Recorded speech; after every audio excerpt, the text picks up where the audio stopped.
If your Windows is slow, freezing, or taking a long time to boot, this video will help you right away.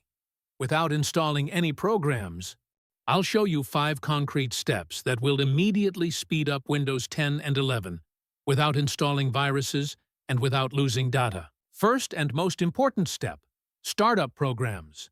Press Ctrl, Shift, and Escape to open Task Manager. Click on the Startup tab.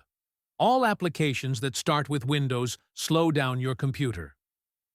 Turn off programs that you don't need immediately after starting your computer, such as Epic, VPN, Discord, Teams, various updaters.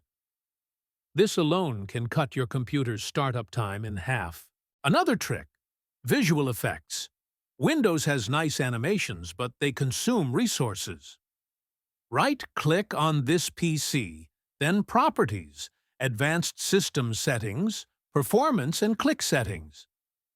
Here select Adjust for Best Performance and click OK. Your computer may look a little simpler, but it will run noticeably faster. Step 3. Disk Cleanup.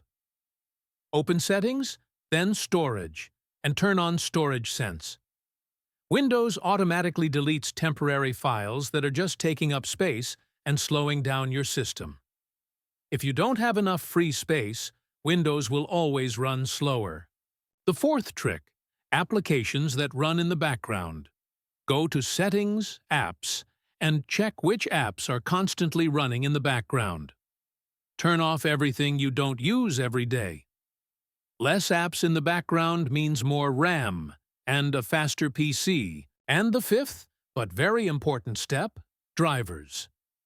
Drivers must be up to date, but only from official sites, Intel, AMD, or NVIDIA.